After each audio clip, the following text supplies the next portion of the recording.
Hello there, everyone. This is Aaron St. Dennis, the FF Mad Scientist, and welcome to the Mad Science Lab podcast.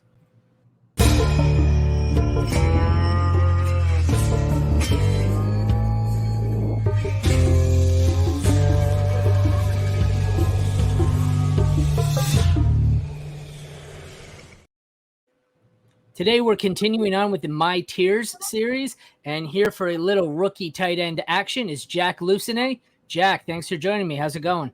Thank you so much for having me. It's going great. You want to take a second before we get into it? Tell everyone where they can find your work. Yeah, absolutely.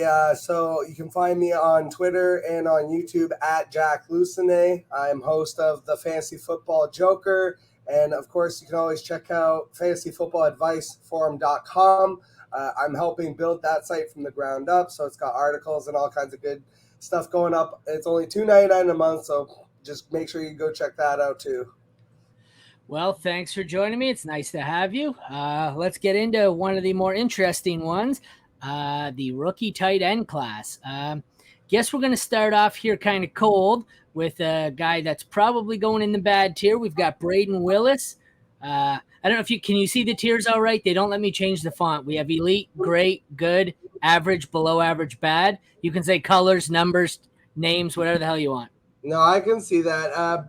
He's not a bad player, but he's going to have to go in the bad tier for sure, mostly because he didn't get a lot of draft capital, and we'll be talking about a guy later that's going to go a little higher tier than most people would have him, who was drafted to the same team, which is Cameron Latou. So we'll be talking about him a little bit later. I did write down, I do like Willis's athleticism. He is like an athletic and strong tight end. He's not a lot of skill base though, and with the draft capital and obviously playing behind Kittle and also a higher drafted Latou, he's gonna have just a rough time finding snaps. He's gonna find himself more in blocking schemes. Yeah, he seems like he might be a better NFL tight end than fantasy tight end. A lot of 12 personnel there as a He's blocker. not going to register for now as a fantasy tight end whatsoever. So he's as in terms of fantasy, he's bad. He's basically useless. Yeah. Next up, we have Brenton Strange.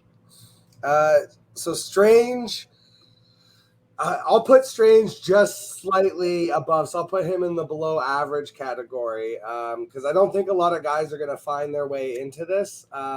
He's definitely going to be used as a blocker. I don't see him overtaking Evan Ingram in any kind of way, so he's not a threat there.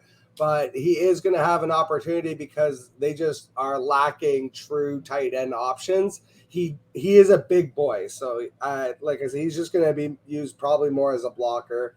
But should Evan Ingram move on in a year or two, you could argue that as like a deep dynasty hold, maybe. I've been interested in holding him a little bit lately. The only reason being that Ingram still hasn't signed his franchise tag. So maybe he moves on. Maybe he holds out. Maybe they revoke it. I don't know. It's probably a long shot. I don't really see a path to relevance in any significant way. Back to the aforementioned Cameron Latou, who's next. So Cameron Latou, this one I'm going to go as high as good because I think that I like the skill and the athleticism. I like the way he plays. He actually reminds me a lot of George Kittle.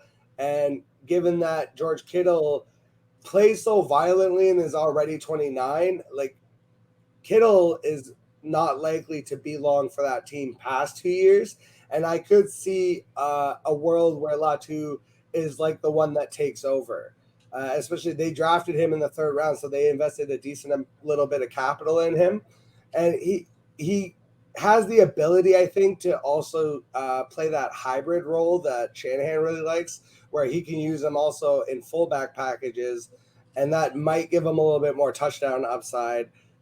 So I like him. He's still obviously a deep dynasty stash. I'm not saying you can start him in any capacity, but compared to basically everyone we're going to be talking about here, aside from like the guys that were drafted that will actually start, he's my favorite hold.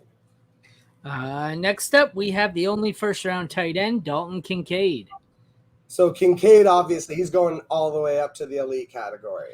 And Okay. enough. I'm completely sold on Dalton Kincaid. I've watched his college tape, and I think the way that they're going to end up using him in Buffalo, because I actually like the fact that they still have Dawson Knox, who's more of a traditional tight end who can be used more as an inline blocker, and that allows them to bump Kincaid out. And if he's playing in the slot in any capacity, just he's got moves. He is like a move guy. The one negative, this is the one knock I actually found on Kincaid, is he has Mike Williams syndrome. So he falls so hard. I don't know what this man does. It's terrible. He just like has anvils in his pockets when he goes up for the catch. No regard for his body. So that's the one thing that actually scares me about Kincaid is I think he's a big injury risk. He played through a shoulder injury too in college, which makes me again nervous. So just that combination of issues, that's my one hesitancy. But other than that, he's the most obvious option to be able to be what we had hoped Kyle Pitts could be. Next up, we have offensive lineman Darnell Washington. So yeah, that's basically, you just hit it on the head. Offensive lineman. You can honestly put him in the bad category for me. And it's because he has no relevancy whatsoever for fantasy, and that's why I want to put him there. It's literally just so I know he's gigantic, doesn't matter. It's already Freiermuth is an established tight end who I really like this year, and Connor Hayward, who people forget about, is just built differently. He's 6 foot and 250, so he's actually built like a fullback, but he plays kind of like the hybrid tight end role. So he's not replacing either of those two players. He literally is coming in as their extra lineman because they use a lot of 2 tight end and 3 tight end packages in the Steelers offense. So I agree. He's just an offensive lineman basically. I couldn't agree more. Moving on to the little known Josh Wiley. So I mean, Wiley, it's really just a matter of opportunity. So he can go in the below average along with Strange there. Okay, fair enough. It's really just, I mean, Chiga Okonkwo he's like the fantasy darling tight end for the Titans. And I mean, he is much more valuable. So Wiley really is just there kind of fighting for the tight end 2 spot. And the really only argument you can make is that Tennessee has a complete dearth of talent beyond Treylon Burks. Like when your second wide receiver is Nick Westbrook-Akine, who's I've had him in Dynasty forever, and I can tell you in a 16-team Dynasty, he's still useless to me. So yes, he is. That's saying something. The opportunity doesn't always work out for Tennessee pass catchers. So the only thing you could say is opportunity. So we'll leave him in the below average.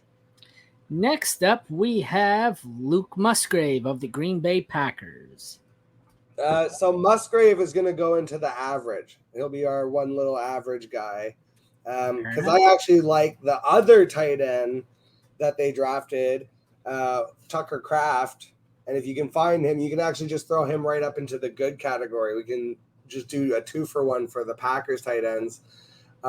Because good or average? He's in the good. Tucker Kraft is in good, and okay.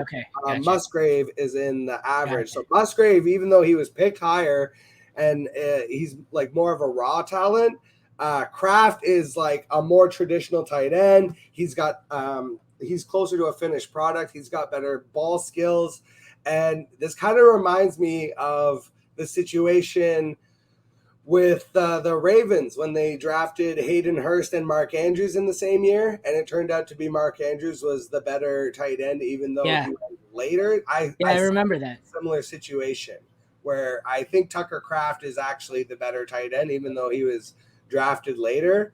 And I see Musgrave as more of a project, and so those kind of rookie tight ends don't usually pan out for fantasy. So I'm not sure I understand drafting 2 of them. Flopped. All right. Next up, we have Luke Schoonmaker. So Schoonmaker will go up into what is that? I don't want to put him in great. We're gonna have to put him in good. Okay. I wish he could be because of the opportunity. There's literally nobody in Dallas at the tight end position. We know Dak likes to use the tight end position. Oh, see, I like Ferguson. I think they're going to be a tight end by committee, and that's why I'm low on him. I liked Yeah, Ferguson last I year. mean, there's also they still have Hendershot. Is that kid? The Yeah, I didn't mind him either. That's why I'm really not a big fan of Schoonmaker. And I'm I a Michigan fan, so I'm not a fan of him. I think Schoonmaker just it's opportunity, and I liked what he did on the field. He I don't think he's going to be like a great tight end, but he could fill that role, that Dalton Schultz role, and if he does Okay. that, he's gonna be more valuable in tight end than all of these other guys in those same tiers and lower. Next up, Michael Mayer. So Mayer, we can put Mayer in great because I actually don't see him as being elite, but I do see him as Oops. being like a great player. So I had seen somewhere the Jason Witten comp, and I think that's actually a pretty accurate comp. He does kind of remind me a bit of that bumbling style, but he is like a very skilled. He's got like good skills, good ball Yeah, skills, and he's good at breaking tackles. I So don't hate that. I like him. I do. Yeah. The thing that worries me though, and what I wrote for him is actually about. It's not even about him. It's about Jimmy G. If you look at what happened in San Francisco, uh, Kittle did better with Brock Purdy than he did with Jimmy G. Oh, Jimmy G. Jesus. Jimmy G is like known for being like that safe passer, but I don't feel like he always uses his tight ends to the best ability. So we'll see. Uh, First of all, if Jimmy G can even survive the season, and then Yeah. like, and then you've got Devonte Adams and Hunter Renfro are target vacuums. So I think it might take him longer to acclimate. I don't like his quarterback situation as much. I don't like the team situation as much. So even though I think Mayer is a great player, I hated the landing spot personally for his fantasy value. Alrighty. Next up, Payne Durham. Payne Durham. Now we're getting way into. Oh yeah, he's useless. You can throw him down in the bad category. Tell us Yeah. how you really feel. Sorry about Payne Durham. But Well, what basically, if his mother's watching this? he was drafted to the Bucks, and the Bucks can't even hit their own starters right now. If you watch their practices, the Jesus. quarterbacks look terrible. I would not want to be Mike Evans on that team, let alone the guy fighting for the second tight end spot behind Kate Otten. So it's not his fault.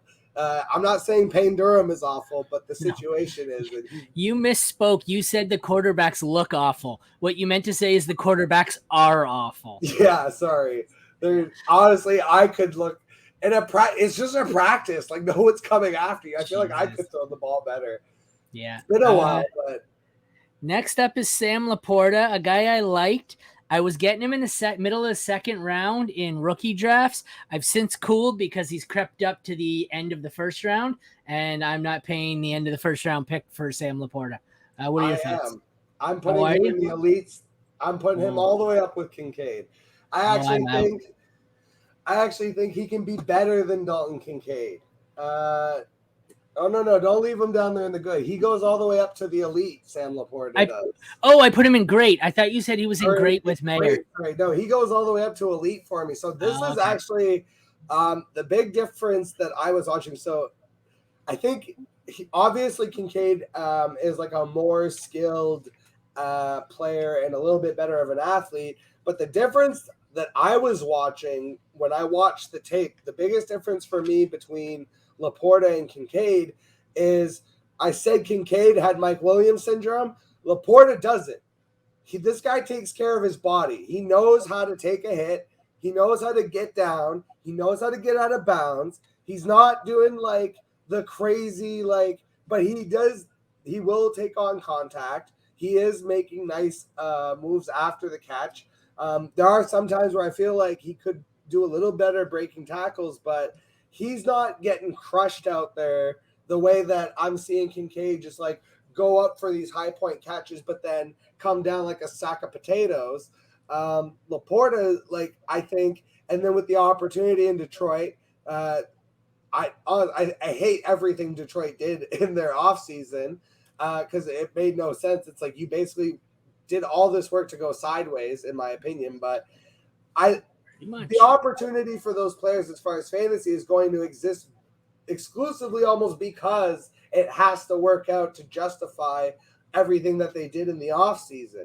So I really actually love Laporta. I love the opportunity. I love his playing style. I love everything about this kid.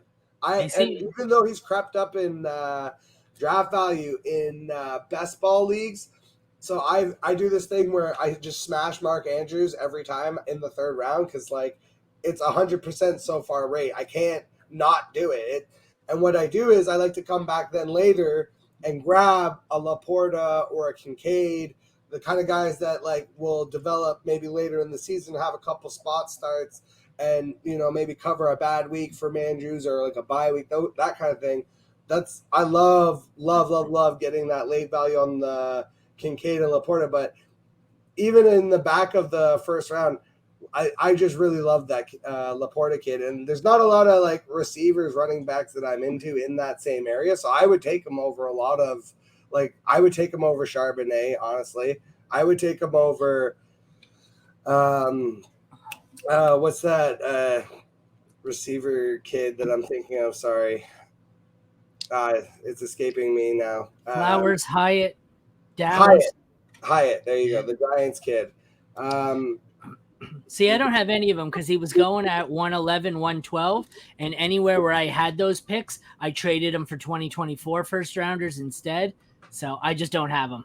I mean, yeah, I generally don't have picks at all usually, but like if I was sitting at 110, like I'm not trying to take these like long shot running back wide receivers that I'm not that in love with.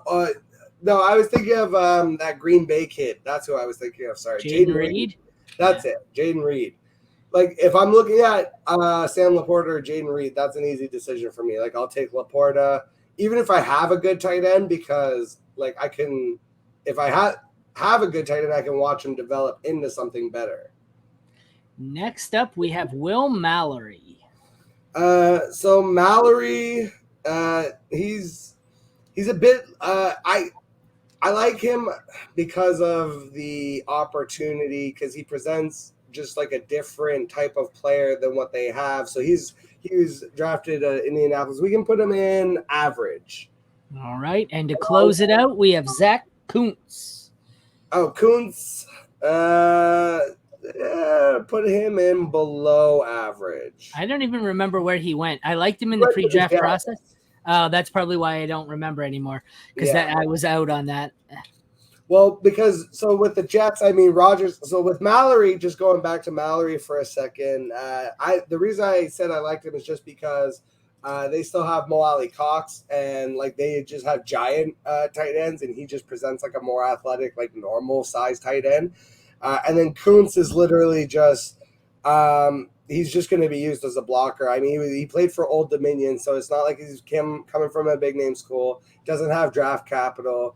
I mean, the job there, technically speaking, is wide open behind Tyler Conklin, but Aaron Rodgers has never really been known to use a tight end anyways, so I don't really see it for him. I agree. Well, that wraps up the tight end. You want to take a second here again to tell everyone where they can find your work at? Yeah, so just again, make sure you're following me on Twitter. Make sure you check out my YouTube, The Fantasy Football Joker. Both are under my name, at Jack Lucenay. And make sure that you are going to join fantasyfootballadviceforum.com. All right. Well, thanks for joining me, Jack. It was great. I know rookie tight ends aren't always the most exciting. We seem to only have, for a rookie class that's been lauded as the best tight end class in years, we really only seem to have 2 or 3 that anyone's all that excited about. So, yeah, but I mean, honestly, it's still more than usual. So I'll take what I can get. The rookie tight ends, I feel like are a little more exciting this year. So I was still happy to join, and I appreciate the invite. Alrighty, well, this has been my tiers on the rookie tight ends with Jack Lucenay. Once again, I am Aaron St. Dennis, the FF Mad Scientist. This has been the Mad Science Lab podcast. Thank you again to Jack for joining me, and thanks everyone for watching. Have a good day.